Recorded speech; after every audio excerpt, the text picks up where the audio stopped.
Good evening. This is Left, Right and Centre. I'm Nidhi Razdan. Tonight, it's daylight robbery, says Arvind Kejriwal, as the Delhi government moves towards banning surge pricing in private cabs like Uber. Should the government be deciding cab fares? That's the big question. And in the battle for Tamil Nadu, the state which is the amma of all handouts, are these freebies for welfare or is this indirect corruption? We'll be going live to Chennai in a little while from now. But first, it's a high price that private cab companies like Uber charge when demand is high. But today, Delhi Chief Minister Arvind Kejriwal has said that the ban on what is called surge pricing will stay even after the odd-even phase in Delhi is over. Karnataka, in fact, has already done it. Cab operators say the move is outrageous, it hurts their business model and that the government has no right to interfere in pricing. 53-year-old Rahul Kishore is looking to book a cab to attend meetings at his ad agency in Gurgaon. But despite trying for almost 15 minutes, there's no luck. In fact, yesterday was an odd day and I tried to book a cab yesterday at about 2:30 in the afternoon to Noida. I could not get a cab. Today again, I just tried about half an hour ago. There are no cabs available. Taxi aggregator apps Uber and Ola say that a lot of drivers working for them were unavailable today after Delhi government banned surge prices, which is the premium paid at peak hours for availing cabs through these apps. And this could be reality for consumers even after the odd-even scheme ends. The Chief Minister, who seems to be under pressure to ensure smooth public transport during his pet odd-even scheme, today likened surge pricing to daylight robbery. Kejriwal isn't alone. Earlier this month, Karnataka had also banned surge pricing and fixed rates for AC and non-AC cars. First Karnataka and now Delhi. Many are asking if it's only a matter of time before surge pricing is banned across the country. That governments should be very circumspect before they start to regulate, before they start to enter. And they should only do it when they think it's very important or something is against consumer interests and distorts the level playing field.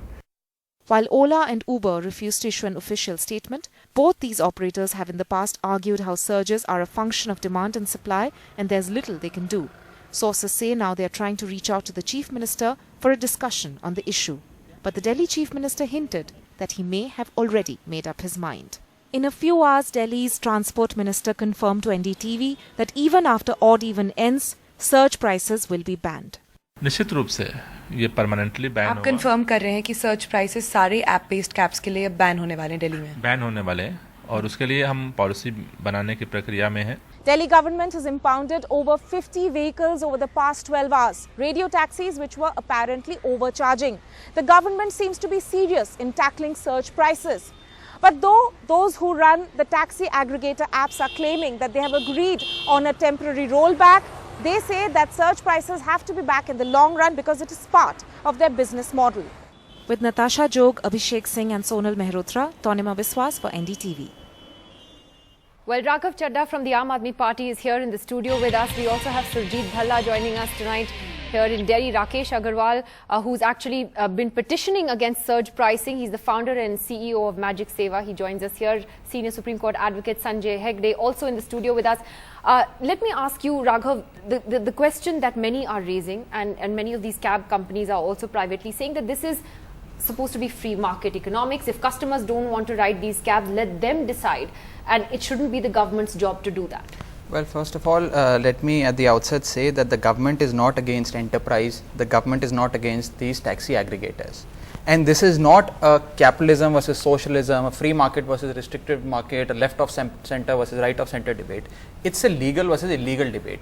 As on day, the government has a notification which is in effect, which clearly lays down the maximum rate that these taxis can charge. Different types of taxis from economy to premium and different types of rates.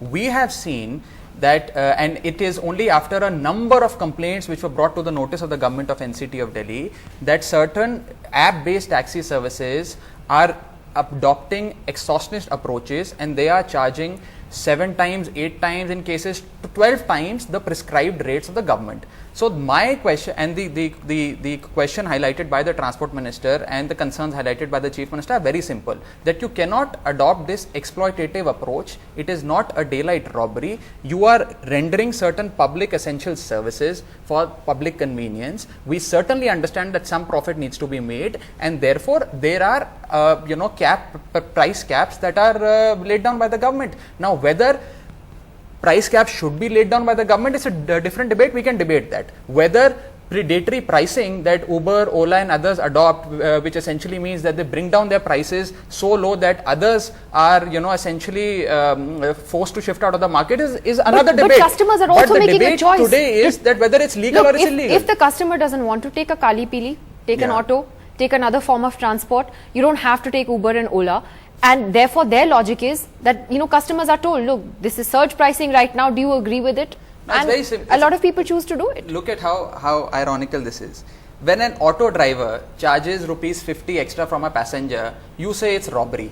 But when an Uber and an Ola charge 5 times, 6 times the price, you say no, it's free market. Is this fair? Now, we are saying that nobody should be allowed to fleece the people of Delhi, whether it's an auto driver who's charging extra, whether it's except the auto guys will taxi. Still charge whatever they want. Please they don't go by the meter. The government of Delhi has brought into force various measures to check in overcharging by auto drivers. There are helpline numbers, there are people, there are enforcement people who even confiscate their license and vehicles if it's brought to their notice. Similarly, when an auto driver is not allowed to overcharge arbitrarily, these guys should not also be allowed to charge arbitrarily. That's one.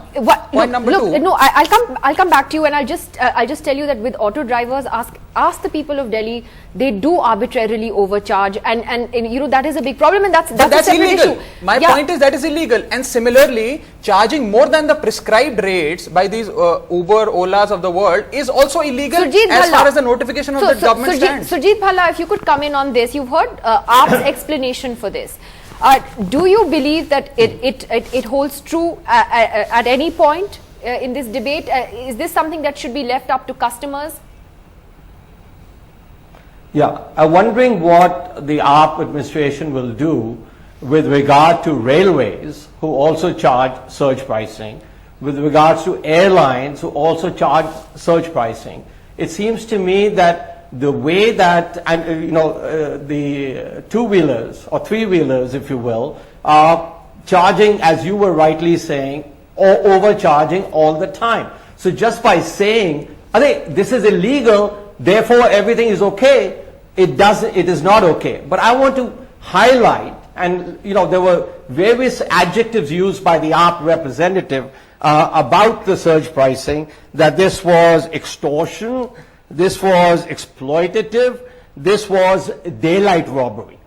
Now I want to ask, and I've done some calculations about how the AAP administration, in order to enforce the odd-even rule, is doing exploitation, daylight robbery, and extortion on the behalf of taxpayers' money. I'm glad you asked me how. The AAP government hired something like 1,200 extra buses in order with January 1st to January 15th, for which they paid a total of 14 crores. Now, the cost, according to the budget of the AAP government, that each bus costs approximately 11 lakhs. Now, it turns out that basically the AAP paid, in order for the surge pricing, if you will, they paid 0.86%. So let's take it 1% of the cost of a bus in order to hire it for the 13 days. Now, if you go and take the market, which is exploitative, etc., the rental market for cars, you pay 1/6 that amount when you rent a car for 1 day. So please explain to me how you're charging on our behalf, mind you, is taxpayers' money for which you're doing us such great stuff. That please tell me, why did you pay the private operators of buses who you hired, so they were DTC operators, you're paying them a very, very nice cushion. All right. And here I'll let Raghav respond to that before I open this up. To exercise. Raghav. First of all, the figures that he is quoting of the number of buses or the price that we paid for a bus are incorrect. And I would wait for a notification or an explanation by the transport department on this. That's one. Point number two, when the government is bringing in a car rationing scheme to reduce the air pollution, to reduce congestion. It is the responsibility of the state to, enhance public transport system, to provide, augmentation of public transport system, which the government is doing by adopting various measures. The question here is not this. The question here is that by taking advantage of certain policy level interventions that the government of NCT of Delhi has done, these aggregators are resorting to something that in Mr. Bhalla's world is called as price gouging. What they are essentially doing is that because there is a special scenario in which the government has made certain policy level interventions, they are taking advantage of that. They are artificially creating scarcity in many cases, and in certain cases we see that 10 times, 15 times the price prescribed by the government is being charged, which is blatantly illegal. So the government is only saying that there is a price. The question is whether the government should be deciding the prices. Sanjay Hegde, the question is, should the government be getting into this at all? Should a government decide what private airlines should charge, taxi, what private cab services should? Look, it's like a premium service that people pay for, and if there are people willing to pay for that, that is their choice, is it not? Absolutely, and that's why I objected to the use of the word robbery. Robbery is against a person's will. Here they have a choice of whether to get into the cab or not get into the cab while booking it. That's point one. Number two comes this question of pricing. Part of our socialist economy and the socialist jurisprudence that has been India's lot has been that price fixation is part of the legislative function almost. Governments can do it. Whether they are wise to do it is an entirely different debate altogether. Governments can do it, but at the same point of time, please, there are certain areas where they are best left to the market forces. If it's an essential commodity, yes, governments do interfere. Now, just 1 minute, just 1 minute. Lawyers are often compared to taxi cabs for hire. Now, would the government get in to regulating lawyers' fees? Saying, look, there's such a great demand for only about 10 or 15 lawyers and they charge so much. Are we going to get down to a government regulation saying they can appear in only so many matters, they can charge only this? No. This is a legislative overkill using legislative powers which are there for essential services. Now, when there is a public transport system, when there is a metro, when there is a bus, to insist that on app-based cab companies, that we are going to get into that business also. There's another legal argument as far as surge pricing is concerned. The cabbie is not the person who is actually collecting the entire money. You are paying for the convenience of the app service. The app service should be free to decide what its pricing should be. And the fact is, Rakesh Agarwal, that companies like Uber and for instance do have surge pricing abroad as well. I mean, you see it. I used Uber extensively in the US last year. There's no other way to get around some places there, and you are told at peak times that this is when there is a high demand. It is rush hour normally, and you will be charged say 8 times or 7 times more than the price, and you're told that this is the price. Then you have a choice whether you want to go ahead or not. Right. I agree fully with Raghav and also Mr. Hegde, although both have different arguments to put forward, but I'm totally in agreement with them that the government should not be fixing the prices of essential, or for that matter any commodity, or non-essential, or for that matter even essential commodities. It should be left to the market forces. But as long as there is a law and the law gives the power to fix the prices to the government, that law should be obeyed. The cab companies cannot say that, look, this is a law, this may be a law, but we will not obey it. We will choose what law we will obey. But coming to surge prices, the argument put forward by Ola or Uber in Indian circumstances is very specious. In the US, an individual working as a doctor, musician, etc., can drive an Uber car, his private car for Uber, and make money on the side. So unless there is an incentive to come onto the road when the weather is bad or demand is high, he may not come onto the road. Surge pricing makes sense. But in India, it is commercial drivers who come from low to middle income strata of society and whose only source of livelihood is driving taxis, yellow plated taxis. They are already there on the road. So surge pricing is not going to get more of them on the road. Precisely. So in the last 1 or 2 days, the scarcity that we witness, or the so-called scarcity that we witness, is total lies. Because we are in touch with, I personally meet almost 100 drivers on a daily basis.